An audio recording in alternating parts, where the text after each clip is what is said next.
Good afternoon to you. This is Patricia Keane with Health on Faith Matters, my second last program before my last program before Christmas. So you're very welcome to the program today. So today I have two guests in the studio with me, and many of you will know my first guest and have a new guest in today too that I'll introduce. I'm going to introduce Kielty first, Dr. Kielty Oberlin. So Kielty, you're very welcome to Health and Faith Matters. I invited you in today because you're always in with me doing psychological problems, okay? And I invited you in because of your involvement in the Flame of Love movement. So you're very welcome to the program.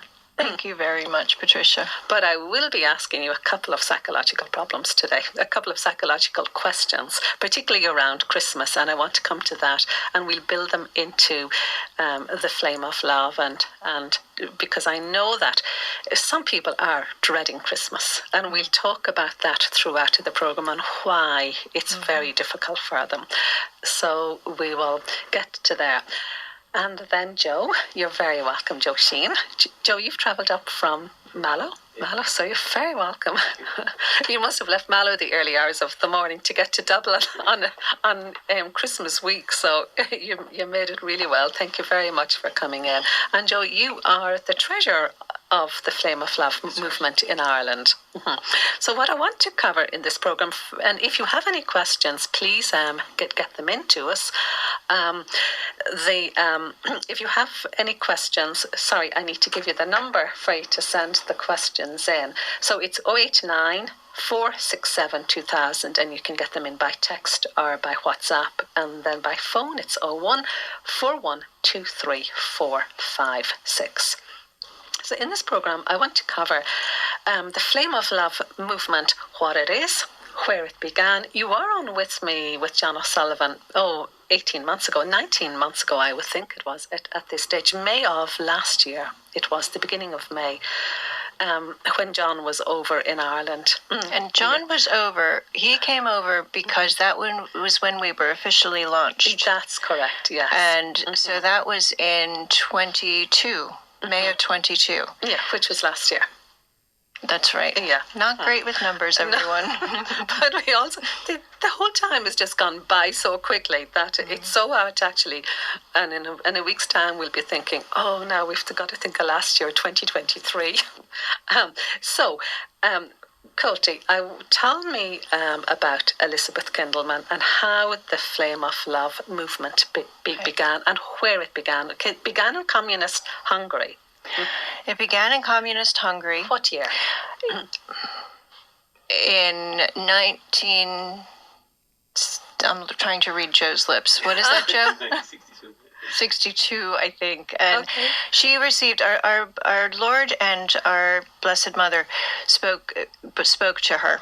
Okay, but first of all, let me ask you who she was, because this is a name that people have probably never heard of. And then I want to find out who she was and what was so special about her that our Lord and Our Lady spoke to her.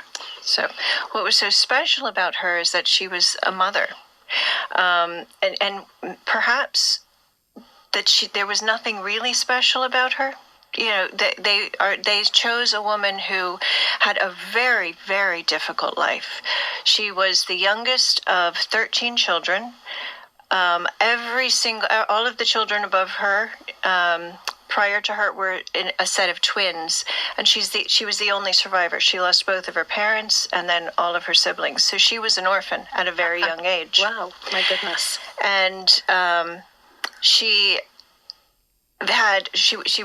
was intelligent, but she had to let go. She had to drop out of school in order to survive, to provide for herself. She took odd jobs throughout her life. She was a hard worker.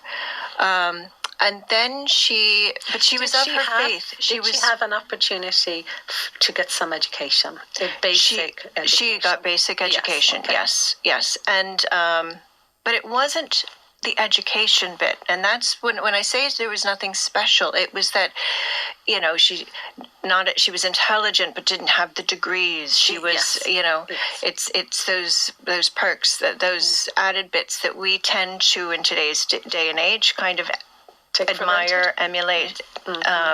and kind of say, isn't that person special? So she had a challenging life. Then she married and had 6 children, and then her husband passed away. So then she was back to trying to support her family. And she was of her faith. She had a strong faith as well, because she tried to enter the 2 orders, and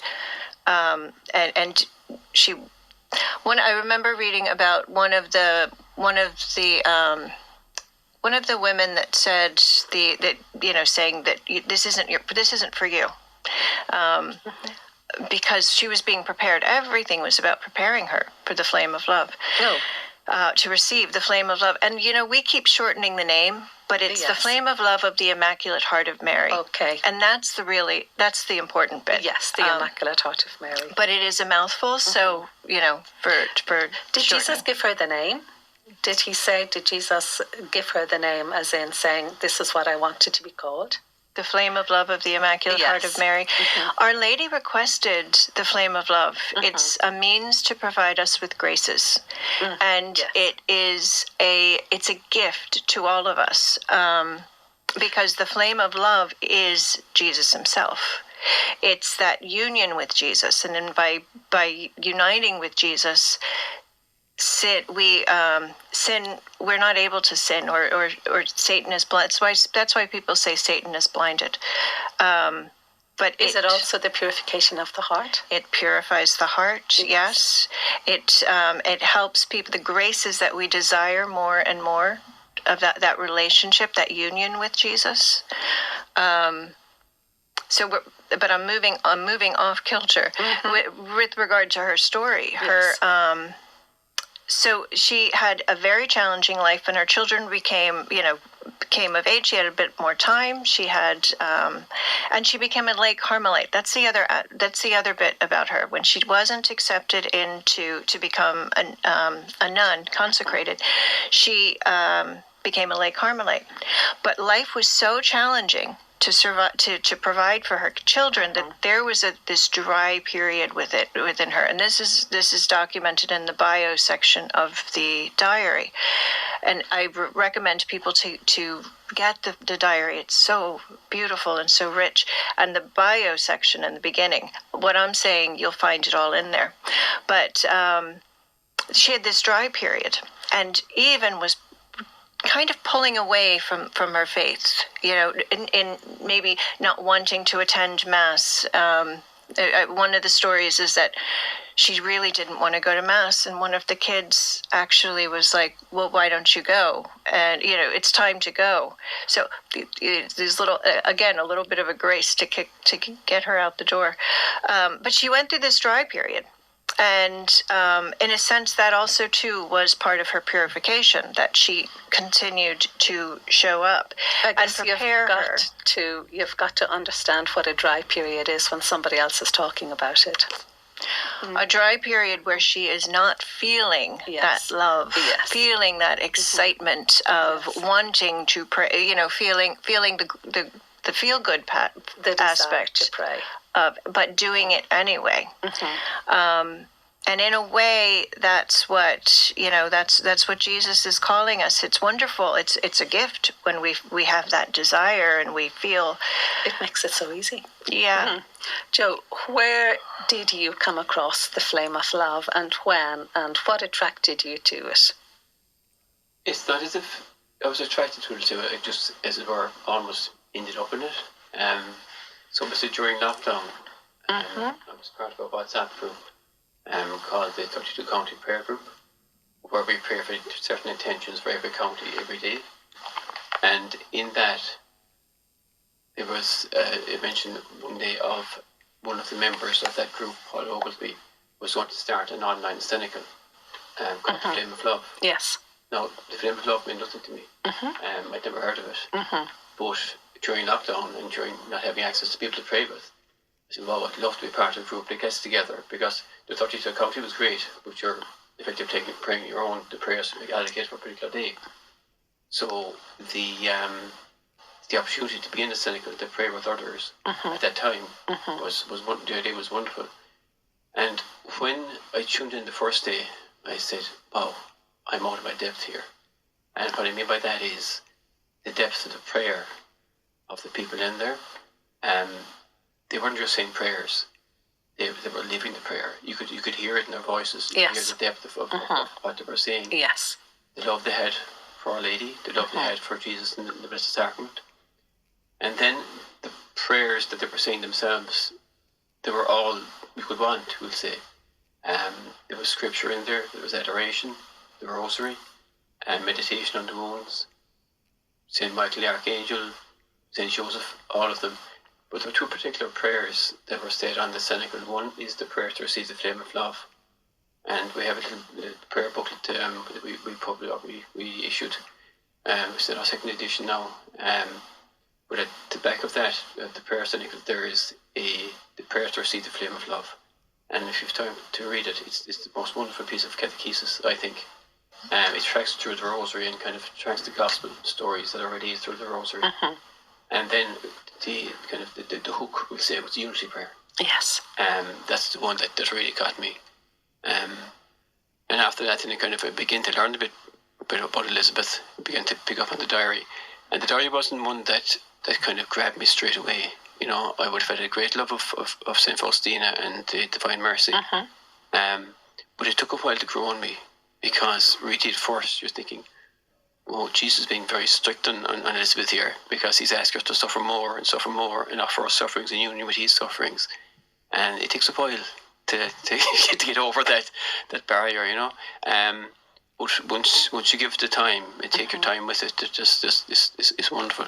What I love about Elizabeth is when she fell in love with Jesus, and she just wanted to go around to the church as many times as possible during the day and spend as much time with them as possible.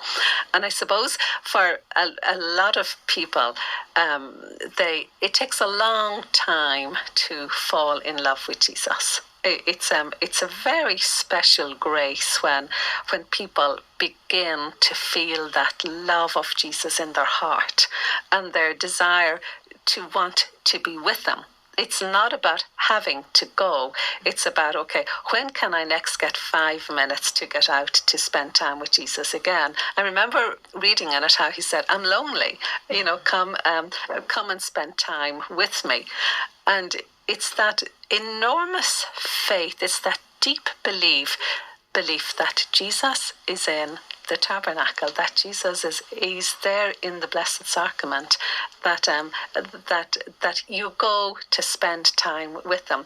I think that's what moved me about it. That come and spend time with me. I'm lonely. Nobody comes to see me, and I'm just so lonely. And I think for me that's what really got me, that invitation, come and spend time with me. So Kielty, when did you get involved in the Flame of Love? I first heard about the Flame of Love before lockdown and went looking to see if it was in Ireland. And what drew me to the Flame of Love, I got it conceptually. It made sense to me because it's about relationship, and I'm a therapist. So that's where, if it was about that strong union. Real. It's something real. It's something very real. Yes. You say it's about relationship. Yes. It's the relationship between the person and Jesus. Yeah. So I understood that, and that idea that Jesus loves us so much, and that's what the unity prayer is about, that he wants to be with us in every single thought and action. And then I kind of read up a little bit, and I was like, oh wow, and it's a practical movement in the sense that there's like daily the daily exercises. There's the Flame of Love Rosary and cenacles, and I really wanted to attend a cenacle, but I couldn't. It wasn't in Ireland yet. Then I read the diary, and I thought, like Joe, oh no, this is too hard. Oh, right. Yeah, it's way too, they're asking too much. Yeah. So, I couldn't find it, but in the back of my mind, I saw it was very strong in Philadelphia, which is where I would be from. And I thought, I almost went to Philadelphia, and to go to a cenacle. I figured, I'll meet up with family and friends, but then lockdown, COVID, and all of that. And then a little midway through, Joe was already involved. I I heard that they were meeting, and like Joe, I went to a cenacle, and it just felt like home. Was that cenacle in person? No, online. It was online. We started, the Flame of Love started entirely online, because by the time John and I'm looking at Joe, and Paul, John helped Paul to set up the first and the 32 prayer group. They were the first ones. By the time I came around, they had maybe 4 or 5 cenacles a week. We still have 5 cenacles a week. And now we've introduced 4 Flame of Love rosaries a day, Monday to Saturday, and that's for Ireland, specifically praying for Ireland. How does that work for rosaries a day? Do different people take a rosary and lead it? Do you have a rota? How does that work out? Yeah, there's a schedule. There's a daily schedule, specific times each day, and people take turns in leading those rosaries. And there's an opportunity for people to pray. Kielty mentioned the exercises. That's the one thing about the Flame of Love. You can do is get into as deeply or as little as you want. So you can do a bit of fasting. There's a particular intention you pray for most days. You do adoration another day. So they're given as opportunities for people rather than being seen as a burden for people to do all this stuff. It's the movement is spreading quite quickly, isn't it? It's gone from something that was normally groups and movements. They actually take a lot of time to develop, but this has been on fire for the last 3 years. It's amazing. Wherever I go, you would think. See, now there's the movement and there's the apostolate. We're obviously part of the apostolate of Ireland, and we're spreading the Flame of Love. But it's amazing going from different parishes, or just getting my hair done and here, Flame of Love, I know, we're praying that in my rosary group, or I've heard of it, tell me more. It's spreading in that regard. And the other thing I want to say about the Flame of Love, like Joe was saying there, it's not also just for, we're all talking, and anyone listening to this is already praying. They already have a relationship with God and with Jesus. Yeah. But what Our Lady says and what Jesus said, this is for everyone. This is not just for people of the Catholic faith, because it's having that love for God, and which spreads to each other, which spreads to the whole world. So that's the beauty of it. And because it starts with the Catholic Church,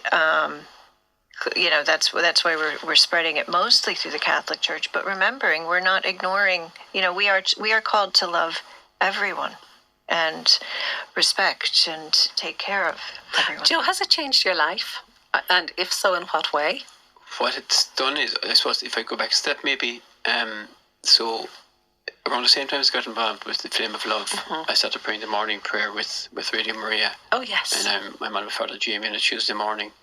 And so little changes like that happened after I did the consecration to Our Lady. Yes. So the Father Michael Gately's book, where you do for the 33 days, is it? That you do the consecration, I found little changes happening. So I was drawn into the Flame of Love, never ever heard of it. I was drawn towards Radio Maria. And my prayer life became deeper. It was always important to me. Yes. Going to Mass, receiving the sacraments as one, that was always, I was there. I helped the children grow in the faith, all of that. But it brought it to a different level. So, and even other little things that, you wouldn't, things that happen day to day that wouldn't have happened before. Little, what you might call coincidences. Is it things like meeting people? Exactly, yes, it's how everybody is put in place for you to meet, exactly. And they're there to help you make the next step. Yeah, or help somebody that's close to you make the next step. Yeah.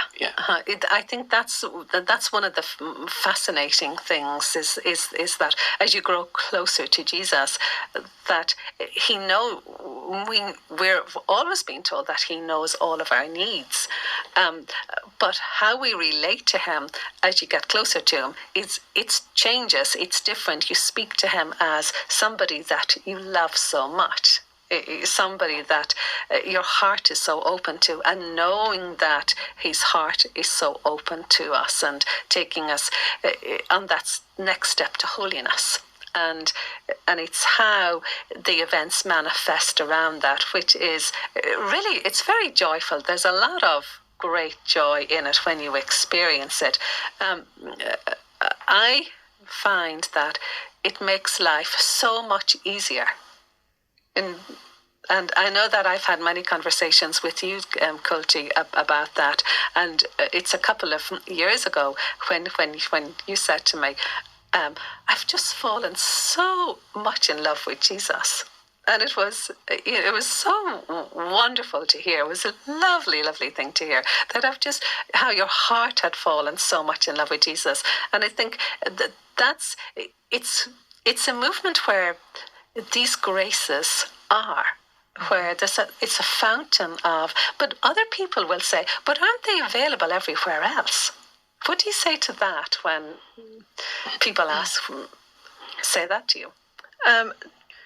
I say, see, a lot of times people link it and just sort of like look at it just as another Marian movement. Okay. And in some ways, that's what I would hear from people. Well, I'm already doing this, and I'm already, with Divine Mercy or Legion of Mary, or I'm just too busy. Yes. It's not a competition.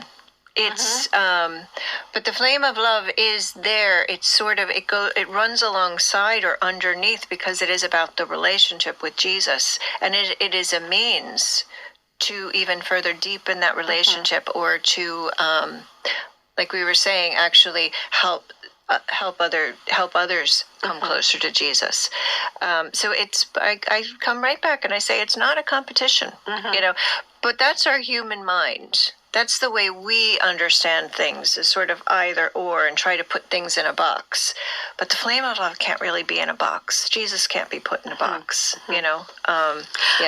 I was with 3 or 4 girls a couple of weeks ago, and they're from a large family, and they're all under 26 years of age, and I saw, I know this family quite well, but I see, and I'm coming back to you, Joe, I'm just introducing this to get your feedback on it, but I see how the love that they all have for each other, and there can be a lot of sibling rivalry amongst 6 sisters, and so on, and but I never see that amongst them. They're always there in the most joyful way to support each other and love each other and help each other, and to share their lives with each other.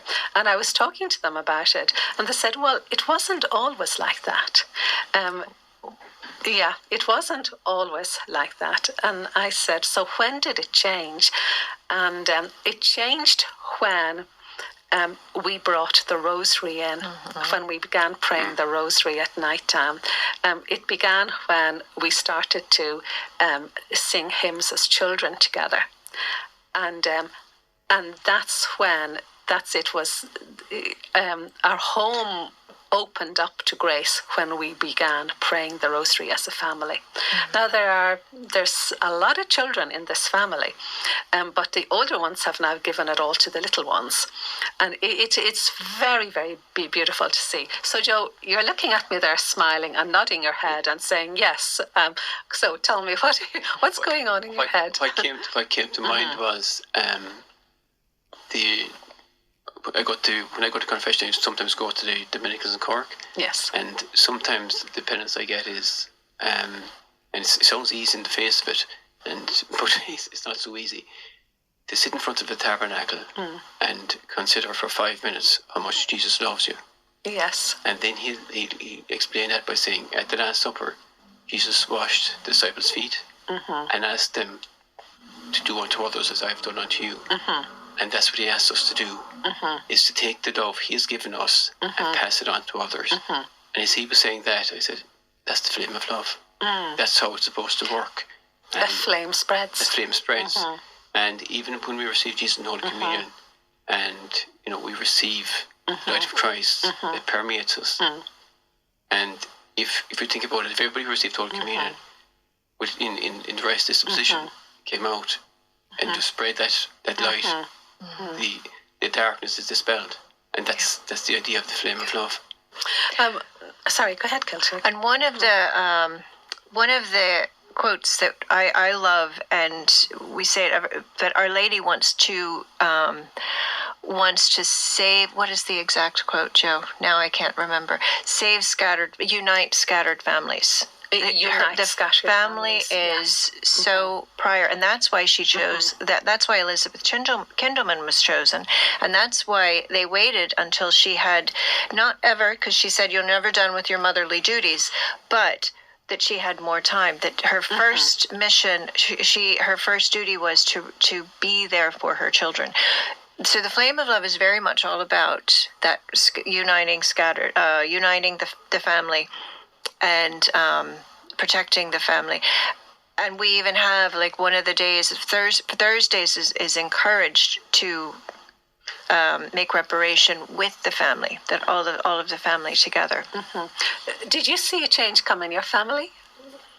In fairness, they were always really, really good. Yes. In terms of their attention to the faith and so on. But yes, you would notice, so for example, the little rivalries that would have been there before. Yeah. They're not there so much anymore. They're working together more than they would have in the past. It's just the little things. It's amazing to see. And I see this in psychology all the time with people. It's one thing to be really kind, nice, and I'm air quoting, sacrifice for people we don't know. The hardest to be really kind and good to is with our family, the people that we're with all the time that are really, are not so good parts. So when you talk about the sisters, it's when we pray together, and we're called to be, like Joe was saying, like really, really spread, be more like Jesus and love. Sometimes, it seems counterintuitive, but sometimes the hardest people to love are the people that are right there all the time. Yeah. We'll be coming up to the Divine Mercy chaplet in a couple of minutes, but I wanted to just share this with you. Many years ago, when I first began working in Bosnia-Herzegovina, and I was working with displaced families and the poorest of the poor, and you were talking about washing the feet of Jesus and the flame of love. But there was this elderly woman that Mario and I were looking after, and her son was an alcoholic, and he was looking after, and he had special needs, and he dislocated her shoulder. And when Sister Yanya asked us to go out to visit her, and she was lying in a pool of urine, and the mattress was saturated, and she'd had a stroke, and she was so debilitated. Her arm was very inflamed, bruised, huge pain, and she hadn't. So we had to strip bed, mattresses, do everything. And Mario decided that he would clean her hands and I would clean her feet, because they hadn't been cleaned, and there was probably a year's accumulation of dirt on them. And as I was cleaning them, my heart started to just burn up. And Mario was feeling the very same thing when we were working with this woman. And he was singing to her, and he was being funny with her, and you could see that her whole spirit changed in working. And I went back to her again and again, and every time I went back to her, my heart burnt, and I thought, that's the flame of love. That's the Lord just purifying your heart, purifying it, opening it up to something greater. And it was a most wonderful experience. Yeah. So Joe, you were asked for your choice of music today, and you gave us a holy night. So this is Immaculate and Affinity. The reason I chose it, because it's got a Celtic arrangement to it, and it's very beautiful. So George is in there on desk. Yes, Kielty, you wanted to say something? We sang at St. Haddington Road, St. Mary's, Emer Barry. Oh, yes. Okay. Right, George, let's have it. Thanks very much.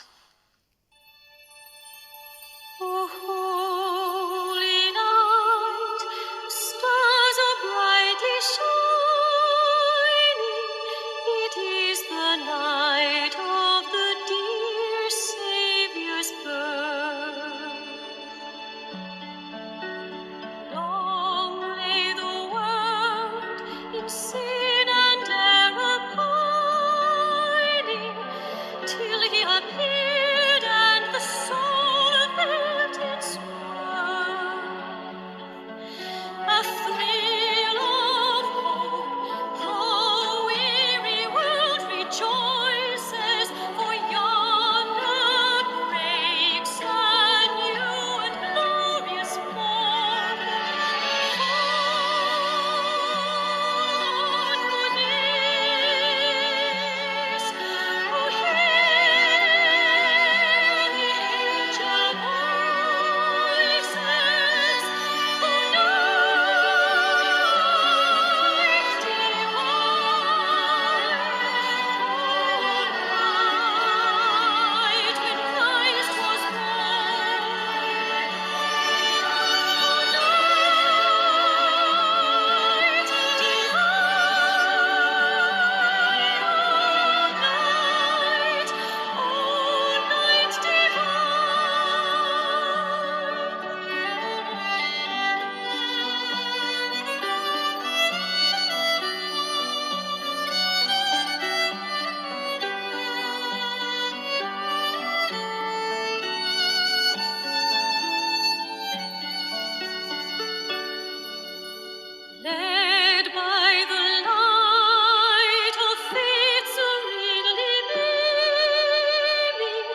You're welcome back to Health and Faith Matters, and that was the gorgeous Emer, Barry and Affinity with A Holy Night and that lovely Celtic arrangement.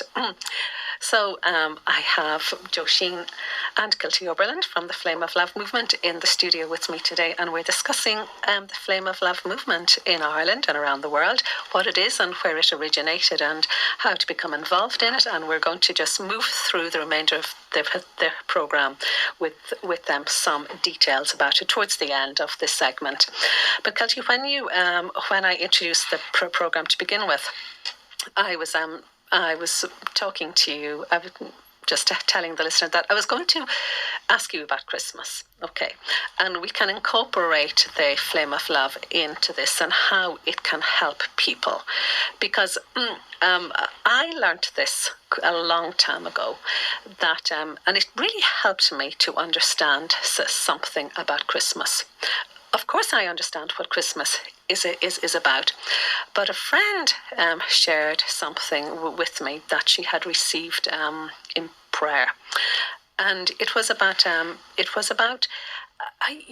the challenges that we face around Christmas time, and loneliness is one of them, and it is isolation is another, and it's one of these times of year that creates an enormous amount of emotion for people in all different ways, families coming home. But what she said to me is that when I shared with her how difficult Christmas was for me, and Christmas is a difficult time for me, and I'm saying that out loud on radio, but it's for other people to understand how I get through it. And I want to just have a look at this because it has changed for me. Christmas has changed. But this friend of mine, Paula, she was saying that what she saw was that how Hollywood had created the images that Christmas should be for us. And just think of all the movies we have always watched. In those Christmas movies, we never see families breaking up and divorcing. We see them all coming together for the most wonderful, joyous Christmas, and it's bells ringing and it's Christmas trees and loads of presents, and it's all about, of course it's materialistic. But when we start to grow on a path of spirituality, we move away from the materialistic side of Christmas. And I experienced that when I was working in the refugee camps over all of the years. You would never know it was Christmas week or the lead into Christmas, because the people were so poor, they had nothing to spend on Christmas presents. And I would drive through towns, and they were like ghost towns, and it was 4 days away from Christmas. And you would think, what's going on here? But for them, the richness was in the Christmas, the family, the gathering. Now, these people were in refugee camps and they were in huts, but the richness was around the feast of Jesus. It was the feast of Bethlehem. They had the midnight meal, and it was scant, but then Christmas Day. And they taught me how to step away from Christmas, that we had been indoctrinated with the Hollywood image of Christmas all our lives, and we were caught up in it. So when we come now, it's Christmas is very different. It's different for me because I have stepped back further from it, and for me it is absolutely about Jesus, and it's about that beautiful time of the Christmas Eve, preparing your soul for confession and preparing for the coming of Jesus and the expectation, and then being with Jesus during Christmas Day. And it has removed a lot of that. We have to create our own version of what Christmas truly is for us. So in the diary, and Elizabeth Kindelmann, does she give us any insights into what that relationship with in Medjugorje, Our Lady comes with the infant Jesus in her arms every Christmas Day to the visionaries, and they see him in her arms, and she's dressed in gold, and the baby is just so immensely full of joy. And so can you talk us through that a little bit? Well, first of all, I think what you're what you described, you said the Hollywood version, and that's what Christmas has become. Yes. And and then the reason it's disjointed. It starts with Christmas, Yes. But now you'll even see it written as X, the letter Xmas. And instead of someone wishing you happy Christmas, it's now, somebody said to me in a restaurant the other day, "Oh, happy holidays." Yeah. I want to say, come back here, you. So it's moving further and further away from what the meaning is, and that is about welcoming a very poor baby, in very humble beginnings, but it is about relationship. And so it's moving, and it actually reminds me of the flame of love in the sense that, to think about the wise men traveling, how far they traveled to visit Jesus. They traveled so far, and they didn't even know what they were doing. They didn't even know where they were going. They were just guided by a star. Guided by faith. Yes. Guided by one foot in front of the other. And in a way, that's where we're being, all of us who are practicing in our faith, everyone in the flame of love, everyone in relationship with Jesus, we're asked to let go of what is not of him. And to some extent, it's all of the Hollywood expectations that we should all, but maybe keep the family bit, keep the family bit, absolutely. Yeah, yes. but not. But I think one of the challenging things, and this is in the gospel, Joe, you're much better at remembering the exact where it's coming from. But we leave. The apostles left their family and followed Jesus.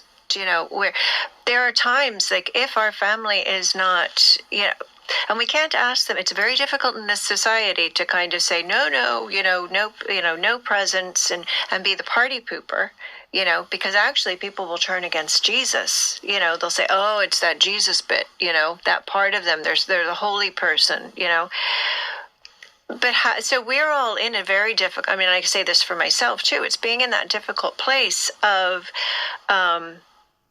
recognizing I'm making reparation. And I'm sacrifice. Sacrifice is truly love. In order to truly be to honor Jesus, it's not about the presence. It's not about the noise. But it is about the connecting with other people. And when our loved ones are still very caught up in the world and we're not, that creates a lot of discord within ourselves.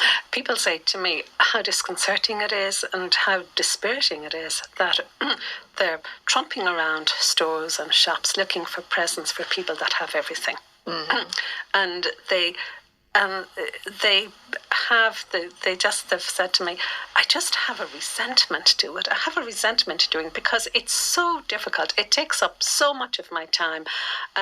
I'm spending that time when I really want to be with Jesus, when I want to get the rosary, and they feel that resentment towards, and there is so much truth in it, because that's exactly what it is. We're buying for people that have basically everything they need. It's surplus. Yeah. And I think what we're really called to do is and to be discerning about how best to do this. Yes. Because if we suddenly say, you got, family and friends, I'm out, I'm not doing it, we can build resentment in them. So it's about being discerning about how best to honor our relationship with Jesus, follow what he's asking us to do, but as well have compassion for where our loved ones are on their journey. Kielty, a friend of mine told me about this gentleman. I won't name the town and I won't name the organization, but this man was involved in an organization that helped the poor. And there are lots of poor people out there that only have the basics and they don't have the luxuries of the cakes and the biscuits and all all of this stuff, all the surplus that comes in to the house. And he wasn't able to do this Christmas run, but they found out through experience that that by the day after Christmas, that if you went to the rubbish bins, the recycling in various parts of this town, that they were full of boxes of unopened biscuits, puddings, Christmas cakes, just full of them, unopened, just tins and cakes and biscuits dumped, boxes of chocolates. So he asked this man, would he cover it for him? And he went out in a van around the various parts of this town, and he filled his van with the contents of those bins. And none of them were opened. They were absolutely perfect. I mean, that's what I'm talking about. In all of this energy that goes into it turns. So of course they go out because they know it's happening. They pull them out and they distribute them to the people that are so overjoyed. Remember that box of biscuits that would have come into the house as around Christmas time when we were kids, and there were all of these pink wafer biscuits in them, and how excited we were when a box of biscuits came in. And if a second box came as a present, well, I mean, that was a feast. We're going to have biscuits for 2 weeks. But there's none of that excitement even around any of that anymore, because it's so available all year. Yeah. And this is where people want to extract themselves from that. They just don't want it because it's empty. There's nothing in it. It's draining, and then our energy is gone on something that it shouldn't have really gone on. And there's also, there's also that people, the emotional side of Christmas for people, those that are alone. I just want to address that also. How do you counteract that? What do you do? Do you make a decision? Well, this is what I'm going to do. I'm going to make it special for myself and open my heart to the graces that Jesus has to give. I think that's a very good start, is to honor it. You know what, like I was listening to you say, this is the conflict of the world that we live in, is that there's no doubt it's secular, it's a life, it's asking. What's put in front of people is to live a life of really excess. And following Christ, we're asked to sacrifice. And those two do not go hand in hand. But it is also a journey. Like it, when you think, I'm reflecting on what Joe was saying earlier about how beginning to pray actually is a step forward. It's then you want more. You begin to visit Jesus in the Eucharist. You want in the tabernacle. You want more. And if people have an opportunity to go back to the churches are open until 6 o'clock around Christmas time, and if they have an opportunity and you want to go back to the church to spend a little bit of time with Jesus, do so. But do you know what? There's times, I say this to a lot of clients, like they'll come in and they'll say, I'm so angry, or I'm hurt, or I'm sad, and they may be trying to manage that in unhelpful ways. But it's actually anger, sadness, loneliness. They're real emotions. Oh, they inform us. Ones. So they're a gift. Yes. So the real thing to do is say thank you. Okay. Because the world is telling us we should be happy and at different parties every night of the week, or what Hollywood says, that all of those shoulds. But it's a gift to recognize, and maybe the result is that we feel lonely because everyone is out at a party, but do I really want to be out at that party? So I actually would suggest give that to the Lord. That is a wonderful way of making reparation. I mean, I learned this, this concept of saving souls.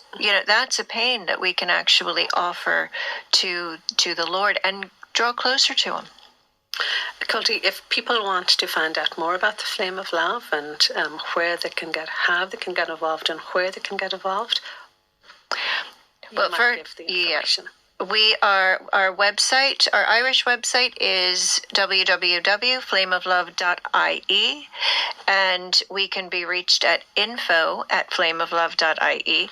And will they, when you go on to that website, can you find the information as to what's going on within the Flame of Love? On our homepage, you will find when we have cenacles, when we have rosaries. Now, Joe, are you leading tonight at 7:30, or are you done? It probably depends on the traffic. Depending on traffic. Okay, we have a 7:30 tonight, but I believe I think it's the last one for Christmas.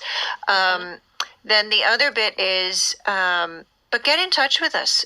Email us. I'm at Kielty@flameoflove.ie. Joe is... It's very easy, Kielty very at easy. flameoflove.ie. Joe Or just info, and all of that is on our website.